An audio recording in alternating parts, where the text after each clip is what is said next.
text hire to 215-798-9897. We would love to help you find the right fit for your associate at Dentist Job Connect. And if you are looking for an associate job, we have positions all over the U.S. Just text job to 215-798-9897 or reach out to us at dentistjobconnect.com.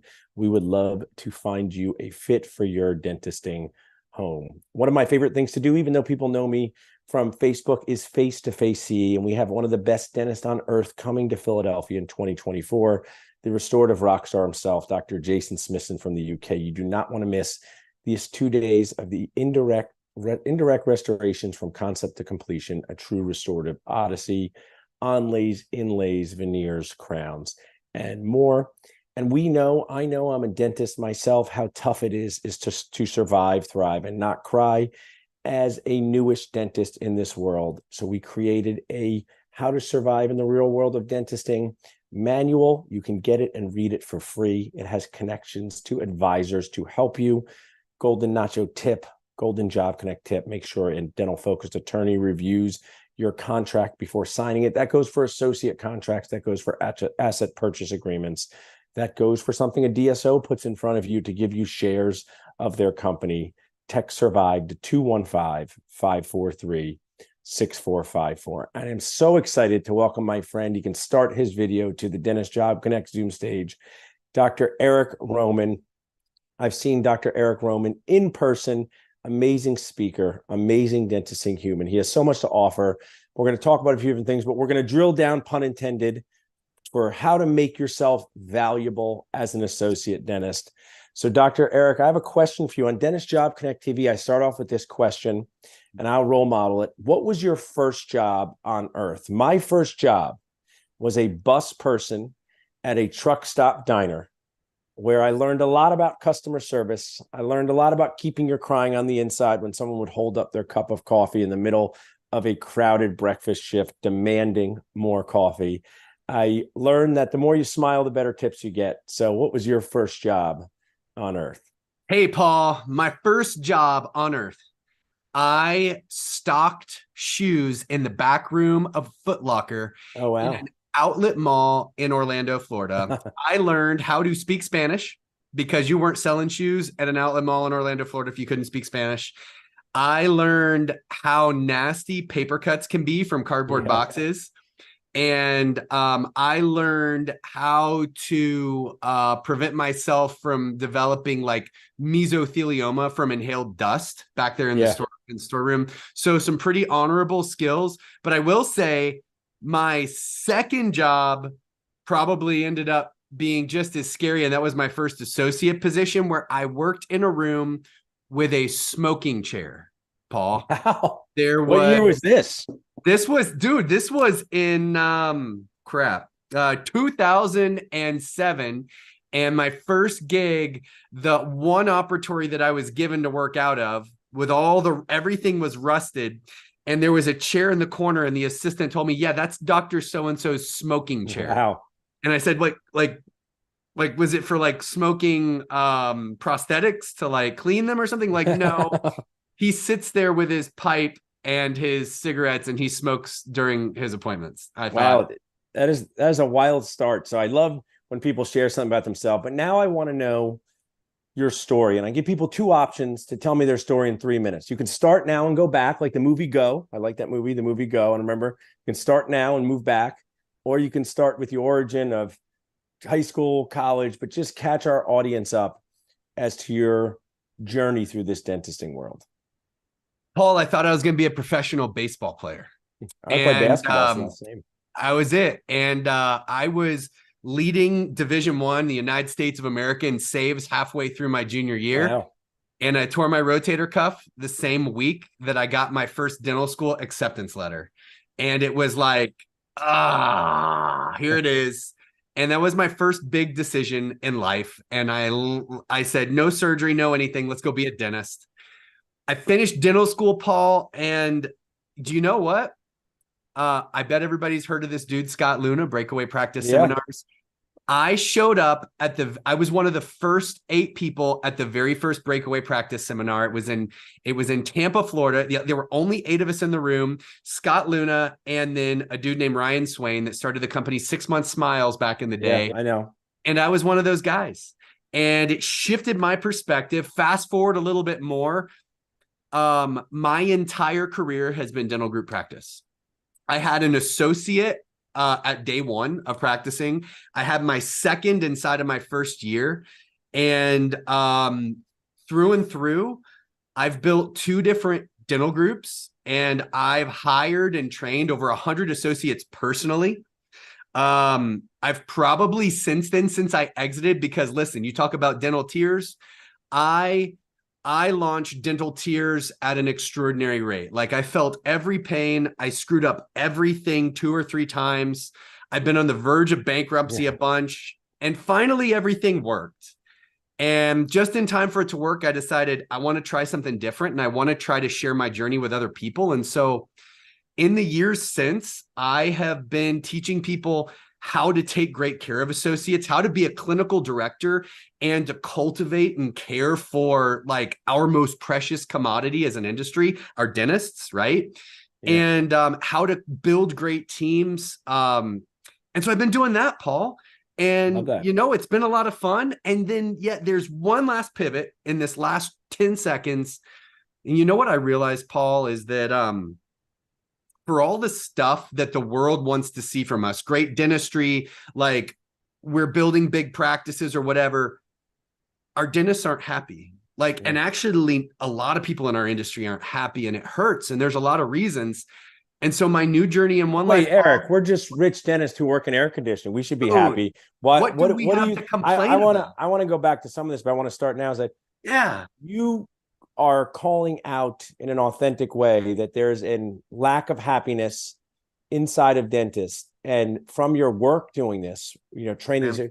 Where do you think some of this comes to? If you were old enough for the Family Feud, you gave us a few top 3 answers of whether it's clients, whether it's dentists you talk to at events, whether it's people that reach out to you online.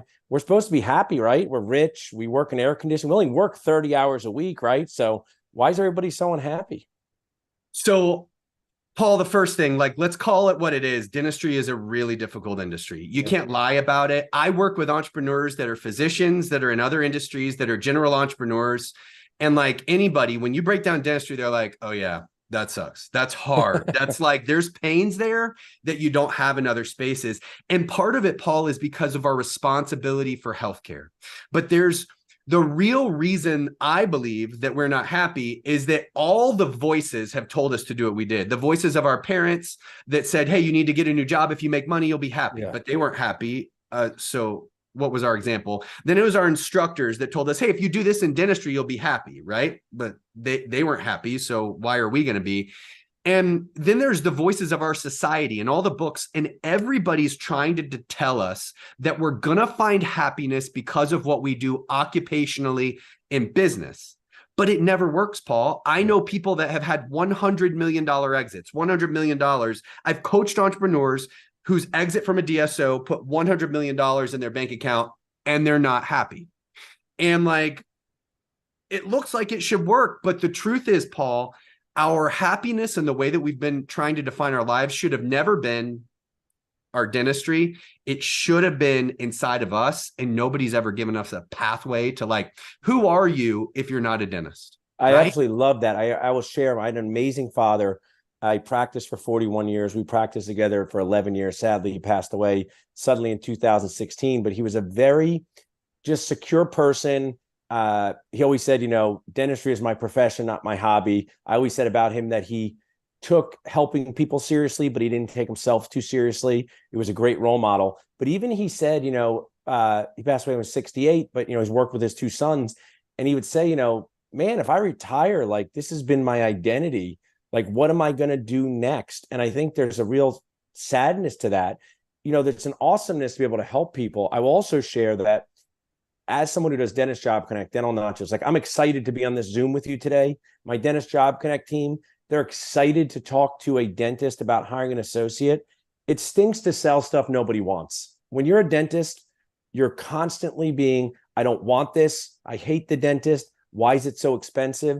And I believe that, I know that that takes a toll on anyone. I always say, I don't believe in reincarnation. Or if I want to sell cupcakes, $10 version cupcakes, because people skip into the cupcake store, hand over $30 for 3 cupcakes. So I believe what you've touched on here is so key, but I want you to take us back a little bit. You said you had an associate from day one. I find that to be very amazing and awesome, but that's not like most dentists. What inspired you to immediately build a team of dentists? Not you and 16 assistants, not you and 25 operatories and running around like a maniac. What inspired you to start with an associate? Well, one, it might have been that I was crazy, Paul. We have to honor a little bit here. Just because it worked doesn't mean it was smart. Like, rule number one inside of your life, just because things work doesn't mean it was a good decision or it was the right thing to do. You know, Paul, I had a business model. I said I was going to go into this market with an expanded schedule, but there was no way I could carry 7 to 7 by myself. I said, I'm going to build a practice faster than anybody's built a practice in this market. And I believe it's because nobody's catering to what our patients really want. And so I just can't do it by myself. And I had a dude that was sitting next to me in residency, and I'm like, hey, we've got skill set alignment here. Like, do you want to be my buddy in it? He later became a partner for me, but it was at the beginning, it was just that do you know the other thing, Paul? I learned in residency, I didn't really want to be alone. I love what you said there. I love what you said there. My dad said that he had a partner. Where'd you go to dental school? University of North Carolina, Chapel Hill. And what year did you graduate? Graduated in 2007. So one thing I like to extract, pun intended, is this decision. Yeah. I did a multiple year GPR. What inspired you to do where'd you do your residency, and how valuable was that to you? And what would you say to a D3 right now saying, I got to get out and make money. I want to make money. Tell me about the value of your residency, where it was, and what you got out of it. The Fayetteville VA Medical Center in Fayetteville, North Carolina. Why did I choose to do a residency? Paul, I was playing a long game. I wasn't could I have made more money that first year going and taking a paycheck for 150 or 180 or 200 or whatever I was going to make, right? Or I could have gone at the time to Texas to do Medicaid and made like $600,000, which was like the story back then, right? But at the end of the day, I was playing a long game, and I knew that that if I could increase my capacity for generating dentistry, which meant new skills. I went because I was going to do a lot of implants. I was going to do a lot of surgery. I was going to do the hardest endo on earth, like on 90-year-old, like war veterans, like, you know, just trying to find a canal under like an amalgam crown is like a nightmare, right? And so I was going to do hard dentistry and take my skill set and elevate it, and then multiply that elevated skill set and that additional production potential across all the years of my career, right? Yeah. And so when you look at like your ability to yield output is the total area under the curve. And if your curve and your skill set and your lid is only down here, there's only going to be so much area over 25, 45 years. But if your skill set's up here, that area can be 3, 5, or 20 times bigger when you look at the power of investing too. And I mean, I'll tell you a story. Dentist Job Connect connected a group practice with someone who completed an AGD last year, placed 35 implants, and it's not a money contest, but he collected $100,000 his first month because the other dentists were referring simple implants to him. Dentist Job Connect connected a D4 out of dental school who's enthusiastic and has a good attitude and is struggling to produce more than $30,000 because they barely have crown experience. So those two dentists are in wildly different career trajectories. But the one thing I want to share, and I know you're this type of person, take away the clinical part for a minute. How did it help you as a professional? Looking back, did you need a little like feedback help and following around bigger, stronger dentists and working as part of a team? How did it help you that way? The stuff that wasn't inside the operatory and more inside of you? Dude, like, I mean, it's easy to talk about the clinical, but those other things were worth far more. I just talked about the clinical because that's the easiest thing for me to quantify for our audience right now, right? But the truth is my communication and my ability to grow and become, my ability to multiply my growth times other people.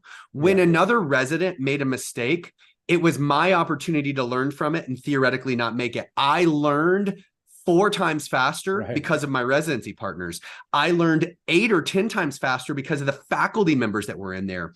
And so the real question, and because here's the thing, in private practice, is that a learning environment? No, it's not. No, like our patients are expecting us to be experts when we set in there. So I am personally, my daughter right now is 17. She's like, Dad, I think I want to go to dental school. I'm like, I'm not like a real dentist, right? Like, I need you to know. And she's like, no, I think I want to go to dental school. And she was asking me, I'm like, well, you're probably like, I was walking her through. I'm like, you want to do a residency. Just trust me on this, sweetie. Yeah. And so I think I'm, something, Paul, like what is the whole thing that people say? If you want to try and go fast, go alone. If you want to go far, like go together, right? And the thing I just want to add first is that one of the reasons I hire dentists that have completed an AGD or GPR is because dental school is such a wildly exhausting, sometimes toxic, messed up experience. GPRs and AGDs teach you how to handle feedback, and that feedback is to build you up, not to break you down. And when you do not get that in a supportive environment, you often recoil from feedback. If you say to a dentist, hey, I know you tried your best, but like we just can't take 97 minutes for a class 1 composite and still stay in business. Nope.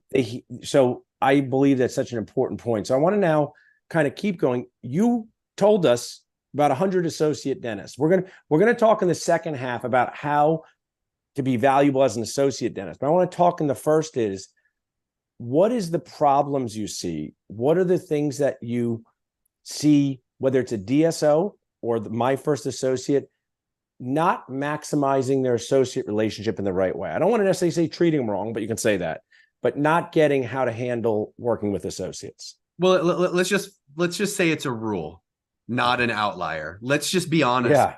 Like, and there's 2 sides to the coin. And what's an issue, Paul, is that neither of us respect the other side of the coin. Right. First off, we have an owner that, like, an employer doc, owner doc, whatever you want to call them. But listen, this might be their first rodeo with an associate, or even worse, they've failed in their first 5 rodeos, right? And so clearly there's something wrong there. And they're they're going crazy trying to figure it out. And I need you to think about how it hurts them. They might have lost money on their first 5 associates, right? They're really burnt. They want something different out of their life or their experience or their practice, but they haven't figured it out. And there's a lot of pain and a lot of hardship there. At the same time, nobody ever told, where in our society, in our industry, has anybody been saying this is how you do it? Like, I mean, that's been one of the things that I've been teaching for years, and people have been like, oh my goodness, how come nobody ever told me these things before? I'm like, well, it's been a hole. And so looking at the other side, we have this associate who's like got all these expectations, right? Both of us have expectations. Neither of us is meeting the other ones. But think about the expectations for the associate. Listen, I have a debt burden that's like a mortgage, and it sucks, and I got stuff to do.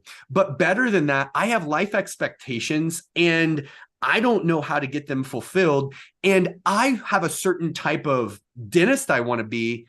And I'm hoping this person's going to show me how to be this dentist. But if they don't, which they typically don't, what do I do? Right. And so, Paul, long story short, one thing and one thing only: everybody has expectations. Nobody's able to adequately communicate them across the lines. And even if we could, I don't know that the either party has the answers to help us get there. I love that. And one of the things I share when I hopefully get, there's a great video, How to Speak by Patrick Winston. You love it. You're an amazing speaker. And he said, he looked into motivation, inspiration. He said, when people learn how to see a problem in a new way from somebody else, right? So here's what I'll share. In the medical model, when we delivered our second child, we had a chief resident, a first-year resident, OBGYN, everybody's in the room, and my wife and I are saying, we're getting great care. They're working as a team. One time, my brother couldn't get the long-term, I don't say permanent, he tried in a long-term crown. He couldn't get it off the tooth. So he comes into my room. He's like, I can't get it off the tooth. So I have to walk in and be like, I'm the bigger, strong, older brother. And just by luck, I got it off, right? Yeah. But you know that I hurt my brother. That patient is now less confident in my brother. So what happens is, and what stinks in dentistry, these dental students who think an older, bigger, stronger dentist can come in private practice and help you, it just doesn't work that way. And what's sad about it is that the patient loses confidence in that newer dentist. Yep. So the more you can learn earlier in your career, it doesn't mean this can never happen, but the dentist doing it right, Eric, you've worked with the groups, 2 offices, 20 offices. What are the owners that are doing it right? If I have an amazing dental student listening, one of my favorite on earth, if she walks into a interview, what are some of the signs that a practice is doing it right? So Signs that a practice is doing it right by Eric Roman, circa 2023. The first thing, Paul, is that they're going to be asking the right questions, and it's not just going to be about the dentistry. In other words, the companies that are the companies that are doing it right actually care about you fulfilling your life goals, not just serving the practice. Because here's the thing, anybody that I say this all the time from stage, dentists don't leave practices because necessarily there's something wrong with the practice. We leave because we can't get what we want out of our lives through the practice. Yeah. That's the way it's supposed to work. So if somebody's actually asking about like your life and how they may, or better yet, may not be able to fulfill it, right? That's a really big deal. And that's how you know that they care as much about you getting what you want, not just in the practice. Like that's a good engagement. I love what you said, because what's interesting, dentists know dentistry. So if someone came to me on Tuesday and said, I'm an MMA fighter, Paul, and I want 20 veneers, I go, it's not the time for your 20 veneers. They go, but I want 20 veneers. I go, you don't want 20 veneers. So I'll use an example. When you were doing 7 to 7, if an amazing associate who was a mom of 2 young kids said, you know what, I can work for you, Eric, I'll do it, I'll make it work. You, as the wiser person, says, it's not the right fit. It doesn't mean you're wrong or I'm right. It's not going to work. And I just think what you said is very brilliant. You have to look at asking people questions about not just their dentistry, their life. One of the things that's sad, Eric, is nobody teaches dentists how to talk to each other, right? You ever seen dentists talking to each other? They love the Krebs cycle. They love centric relation, but they're not so good about that life stuff. So what? Okay, items 2 and 3. You just hit item 2 and 3. You nailed it for me. Item number 2, Paul, is that they are open and honest about the reasons that other people leave and the weaknesses that they have. Everybody's got sins, Papa. Like, you got to just accept it. No matter how beautiful our building, no matter how, if we're looking for someone, we got a problem, theoretically. And we should be able to say, these are the reasons that people don't fit when they come into our business. I want you to know that ahead of time. These are things that people often say that we don't do as well as others. And we're just being really vulnerable about it. Our practice model means that this is one of the, like, all that comes out of me isn't gold. These things suck about our 7 to 7 model. I'm going to be really honest with you. I love that. Well, yeah. I can't wait for you to list. Please drop How to Speak by Patrick Winston in the chat and send it to Eric, because he talks about building a fence around your idea. This is what I say to our associates. Hey, Dr. A, we are an out-of-network office in New Jersey. Yep. You're going to make like $150,000 to $180,000 a year. You're going to work as a team. You're going to learn about running a practice. You're not going to do extraction bone grafts. You're not going to place implants. You're not going to do second molar endo, because at this practice, we bring in specialists to do it. So if it fits to do restorative dentistry and learn as part of a team, join us.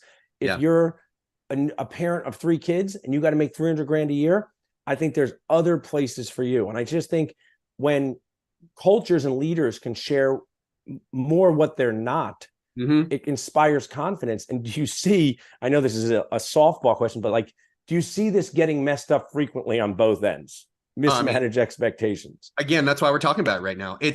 It's everything. And for some reason, Paul, what I actually don't see is things getting better. Like, the irony is, it's not like you and I are like the 2 seers of the dental industry where we see the future. We're amongst friends, and like a lot of people are like, oh yeah, you're hitting it in the head, and yet nothing's changing. Help me out, homie. So yeah, dude, I love what you just said there, Paul, about being really honest. Like, I would say that to my associates. I'm like, listen, I need to know how much. I want to know lovingly how much you're expecting to earn next year, because I want to deliver it for you. And when I had one come in, he's like, well, I want to earn $550,000 next year. I'm like, hey, I love who you are. And I need you to know something. There's a very low likelihood that that's going to happen. Be really honest with you. I've never had anybody in their first year hit that. Now, I have a dentist with the most massive skill set and 15 years of experience, who's my best provider, who is hitting that after 5 years here in this system. You're not them. I can tell just by looking at you right now, like it's unlikely. And so the odds are that you're going to have to be happy with something like that's a third of that. Is that cool? If it's not, then we shouldn't be working together. Like, and I say that lovingly. You know what? I just want to share. We're going to move into making yourself valuable as an associate, but the dentist who placed the implants and was paying attention to Job Connect, he actually went on 40 interviews, not in person. But what he said about it was, I learned about what I didn't want, and I got to talk to other dentists. It's crazy to me. Dental students, Eric, they're amazing. They'll make a Google Doc for a spring break vacation and look at 12 different locations. And when they go to apply to a job, they go, I applied to 2 places. That was all I found. So irony. How many schools did they apply to? Right. And I think it's because dental students are taught not to like things that are not predictable, and finding a job is very unpredictable. Now tell me this. On Dental Nachos, I get grief. Paul, you're too nice to young dentists. You baby young dentist. You only say what's bad about the owners. So let's flip this a little. Yeah. You're a new dentist and you want to be as valuable as possible as an associate. Give us either your top 5s or just some things to think about. There's a dental student watching in now who will help her. You want to be valuable as an associate to the place you're in. What are some best practices for that? Well, I want to pause in your question for a moment because we're going to hit it. I'm going to pause in your question. You said you want to be as valuable as possible. Who are we actually looking to be valuable to is the first question I might ask, right? Because I mean, the practice, like, is it the business owner that we want to be valuable? Let's make it right now as a valuable, like you're a new team player in the practice. Okay. They're looking to hire an associate and you want to deliver your best. You want to be seen as someone that they're glad to have. You want to, I mean, these could be as simple things as like, don't show up 30 seconds before your first patient on the first day. A lot of stuff happens before, but it could be from things that are inside the operatory, outside the operatory. This is the stuff I would love to teach associates because no one talks to them about this. Cool. So we're gonna focus on how to be great for the practice. What are the criteria that are going to make my answers? Number 1, we have to be great at what we do as dentists. Like, that's the obvious one that everybody knows. And so we're going to talk about how we can do that. Number 2, what we have to do has to be sustainable, Paul. In other words, like, you can't just have a good week and like then 3 crappy weeks in relationship and everything and think that it's going to work. The third area is that we have to be making a relational contribution to the people that we're working with. In other words, you could be the best. I have let go of multi-million-dollar producers multiple times. Like producers doing more than $2 million a year, I have had to terminate them because they were destroying my teams, right? Yeah. And so let's dive into those. Number 1, like let's look at performance, right? You have to have a plan for how you're going to perform as a dentist and how you're going to assess your performance and how you're going to get better. What does that involve? Like a very interesting question. Who do you want to be as a dental provider? You could be Bread and Butter Brenda. You could be like Full Arch Frank. You could be any of these things. But the first thing that you need to know is it's a pathway to getting there. Yeah. You are not realized as a dentist in your first, second, third, fourth, fifth year. Actually, like you've probably heard the law of 10,000 hours, right, Paul? Yeah. Glad everybody's heard that. Some people refute it or whatever. But the point of the law of 10,000 hours that does have data behind it is it takes generally 10,000 hours to become a professional at something. And you know what's interesting, Paul? How many years of full-time dentistry is that before you hit 10,000 hours? Yeah. You ever do math? 7 years. And you know what happens? I talk to people all the time about it and they're like, whoa, something totally shifted for me in year 7, where all of a sudden I rarely went through a day where I encountered something where I didn't know what to say or I'd never seen it before. Until then, you're constantly encountering new crap, you know? So, and what I'll share with you, I want to just add to this because you said Full Arch Frank and Bread and Butter Brenda, and we're having like a potluck at our office next week. Like, don't say you're going to bring and make paella if your paella stinks, because then people are going to be like, you're not good. So sometimes I say is like, be humble in what you truly can deliver to private practice people so that you don't mismanage your owner expectations. It's worse if you let down an owner, not necessarily personally, but if you say, hey, I can do molar endo, and you're 5 hours into it, it would have been better if you said, I'm not ready to do that yet. So I just wanted to add there, because if you have to deliver things with confidence and predictability. And the bread and butter Brenda, I kind of say kale and quinoa, because who eats bread and butter anymore? It's my cheat day. I'm having bread and butter. Absolutely. So I like that. No carbs. Be genuine and humble about what you can do performance-wise. And we aren't acknowledging the owner's role in making that possible, right? But you're really right. Just, we know that you're a dentist, but we shouldn't expect that you're fully evolved and like you're the ideal person at this point. And so one of the things I'll say inside of performance even more, Paul, is that I've become a data nerd. Now, maybe that's the DSO in me, but honestly, I use data in every portion of my life. I use data in my health. I use data to quantify my trajectory, right? Like if I'm trying to add muscle mass and I'm not tracking it, how do I know if I'm adding muscle mass? It's it's very subjective, right?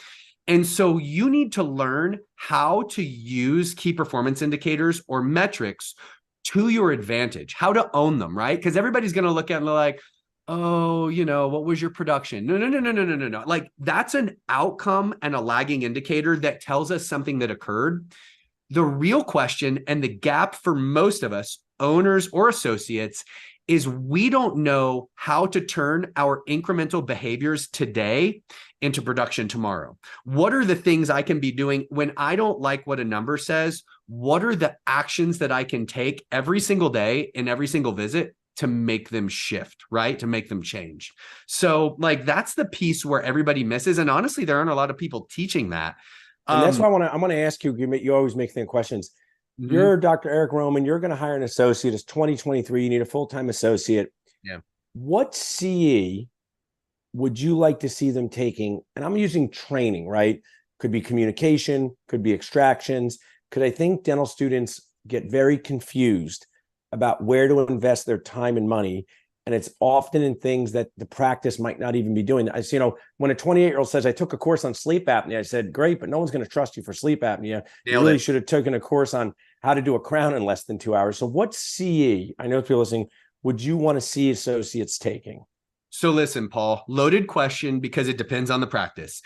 Eric Roman's practice, here was the way that I approached it. I don't care what procedures you want to do. I don't care what CE and training clinically you've had. I care. I'm only judging you by what you're currently doing in your practicing. In other words, I just took a course on surgical extractions. That means nothing. I hired people that took surgical extraction courses that tried one and were like, I can never do this. Yeah. And like, I took a course on endo, or I did 5 of them in school, which is a lot, right? My judgment was, tell me what you're doing right now. We can talk about where you're going, but I'm not accepting you in here because of who you want to become. I'm accepting you because of who you are right now, because I don't want to be in a position where you've let all of us down, or I've let you down because I needed you to do implants, but you don't want to do them now, right? So first things first, clinically, Paul, that was my perspective. It's not what you want to do, it's what you've done. What mattered to me, there is only one, pause. There's only one thing that matters. There's only one thing in training that matters. There is one thing that you should invest in from before you get your license, when you get your license, after you get your license, until the day that you let go of dentistry. Something you should invest in regularly every single year for as long as you live, your entire dental career. It is treatment planning and case presentation skills. Yeah. It is your communication. It will, I promise you wholeheartedly, you could do every endo, every implant, everything. If you can't get them to say yes, you ain't got anything to do. I love that. I mean, I always say the words that you say influence the success of your day, and that's inside and outside the operatory. And I mean, this is the thing that I think should inspire new dentists, because communication training doesn't need fancy equipment. It's not a linear path, and that's from Patrick Winston. It's not like I did 20 extractions of communication, now I'm good at it. It's constantly working on your words, constantly seeing the energy that you put off. Before, I want to spend about 10 more minutes. I don't want to take up too much of your time, but you said something about the team relationships. I want to share a tip I give associates to be valuable. The first day you come in to work at that practice, go up to every team member and ask them this brain buster question. Okay. Oh, I'm new to this practice. Where's a good place to get lunch? Where would you get lunch? You put them in the hero seat, and I'll use my own office, right? My team would say, go to Vito's, go to Emily's, go to the sushi place. And then they're building a relationship with the team. And I don't fault associate dentists for this, because if you've never worked with dental assistants, hygienists, and front desk team members, you don't know how to talk to them. But I get a lot of feedback that my associate doesn't have a good relationship with my team. Their heads down, they're in their notes.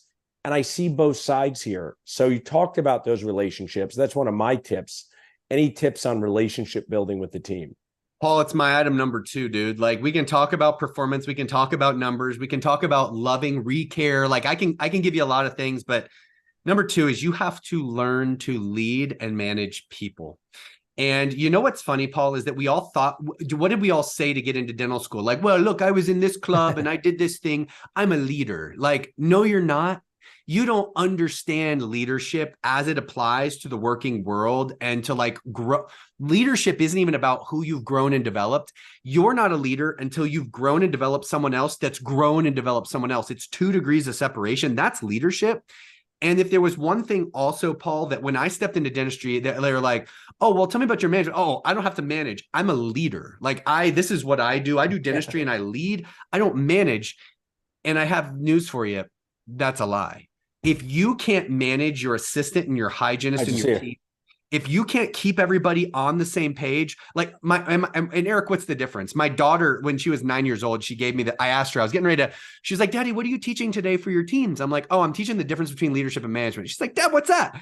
I'm like, well, you tell me. And she's like, I think of the leader as the person that decides where the line's going and the direction it's going to take, and the manager that's keeping everybody in the line together and making sure they're moving at the right pace. I was like, boom, 9-year-old's mouth. That's smart. Yeah. At school, she nailed it. But if you can't keep your team together and moving at the right pace, and I have a completely different philosophy about management. Management starts with what you said, Paul. Like, it's knowing who your people are and like really and truly connecting and being invested in them getting what they want out of life.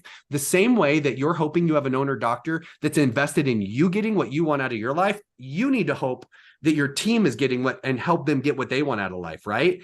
And it's about how we communicate, it's how we check in, and it's how we hold each other accountable. Paul, that might be like one of the missing things inside of this too. Don't be a jerk. Like, let's be honest.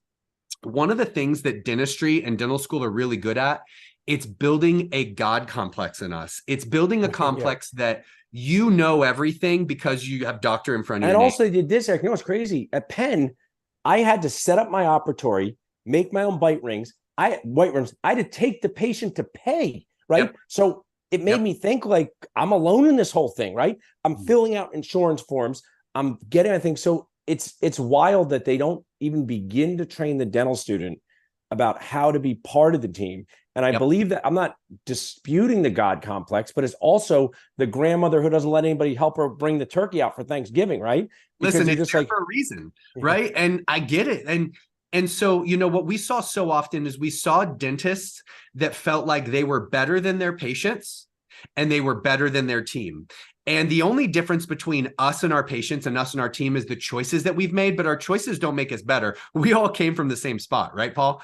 And so, you know, one of the biggest challenges in developing cohesive teams are dentists that consistently talk down to their teams, or like, as my team members would tell me, like throw instruments and things like that. Like, that's not helping your ability to lead and manage the people that are there to help you be better and deliver more care. I totally am with you. We're going to just take a couple questions and wrap up here in a second.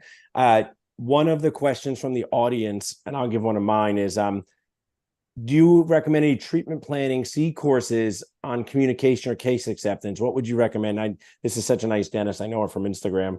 What CE or training would you do on communication, treatment plan acceptance? My number one all-time, a friend of yours, friend of mine, Dr. Bruce Baird, Productive Dentist Academy out of Texas. You know what's amazing about what PDA has done, and they talk about a lot more than just communication, but they talk about efficiency of communication and how to really like target your communication to make 5 minutes feel like 50 instead of making Yeah, 50 minutes feel like 5, I right? love that. And so Bruce is my favorite. There's a lot of exceptional ones, and I feel sorry for all the people that are like, "What about me, Eric? You know my partner." I know there's so many good ones. You owe it to yourself to try so many of them. The secondary one, like a very different tactic, would be Dr. Paul Homily talks a ton about how we Yeah, communicate, how we present. he does. But Isn't it wonderful when patients say yes? And I've yes, met him before, but I say, Paul, you're too positive. No one, I've never said, oh, do you want an implant? They said yes. They go, okay, I'll do it. But I say that tongue in cheek. I'm yeah, going to add that I'm very connected with our sponsor, Ripe Global, and Lincoln Harris as has am put I. so much on this topic. And if you text right to 215-543-6454, you have to get the thing and put in the hard work. And all of us have bought a piece of exercise equipment, me included, that has hung clothes on it. So it does not work unless you put in the work. So I think that's just those are two key ones. And the next question, Eric, is give us 2 questions an associate should ask an owner. If you only had 2 minutes to help someone and they said they're going to a job interview, they don't know anything, what are 2 questions you'd ask during that interview at some point to get a read on the job? First one, tell me what you and me, owner, or tell me who I'm going to report to and what our cadence of communication is going to be. How frequently are we going to communicate?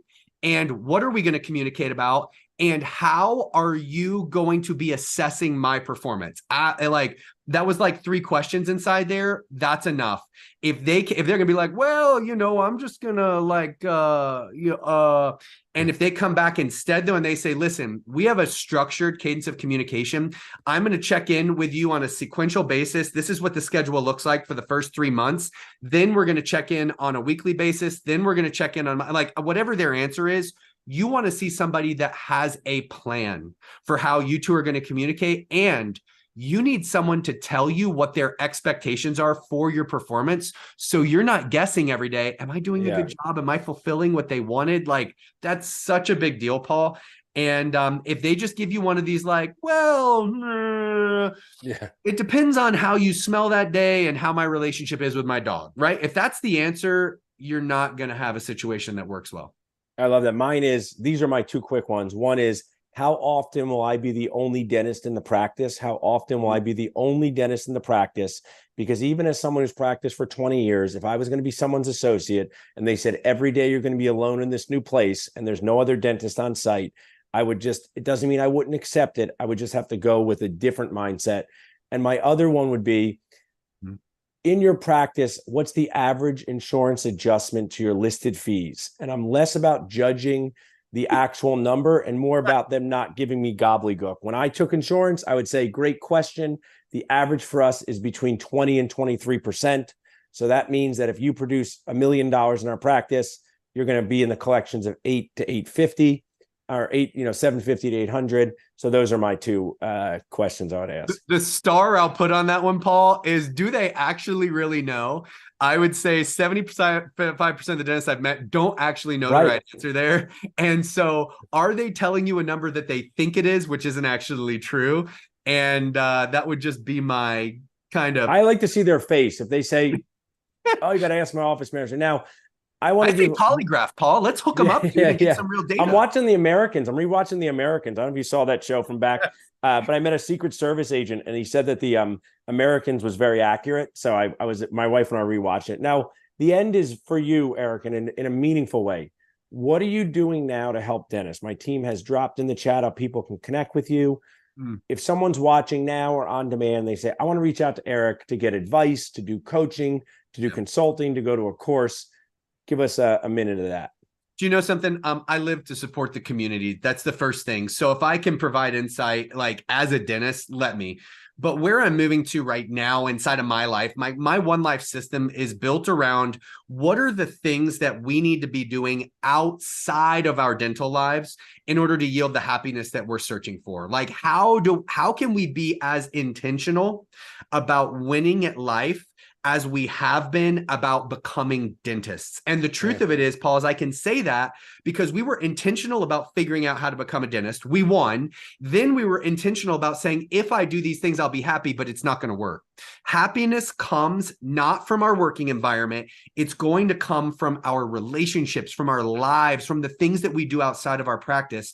And if we don't have a plan for that, we're not going to get what we want, and it's going to make our dental life really tough. So that's the new journey for me. I run programs to help people dial that in and to build a cadence into our lives that yields continuous positive output and that makes us better in every aspect. You know what's funny about it, Paul, is that I learned that when I figured out what I needed to fuel me, I was a better dad, a better husband, and I was a 2,000 times better leader inside my company. That's my story. One thing, I love what you said, is one of the main values to get coaching and consulting is to be a better family member outside of your dental practice, because dentistry is such a stressful job.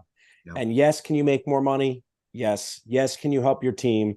But I think it's the people that live with dentists that need support. And I appreciate you doing that. What is the website people can go to find out more about you? You know, Dr. Eric J. Roman, that's the easiest place to go. Cool. It's me. Yeah, you'll find out anything that I do and anywhere that I'll be.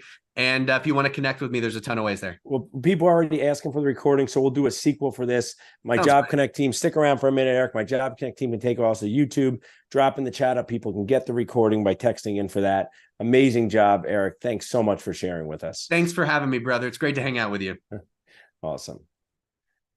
Actually, you could take us off YouTube. You could stay for a minute, Eric, if you want. I don't know if I lost you. Cool. Perfect. That was just taking off YouTube. Yeah. Thanks. You have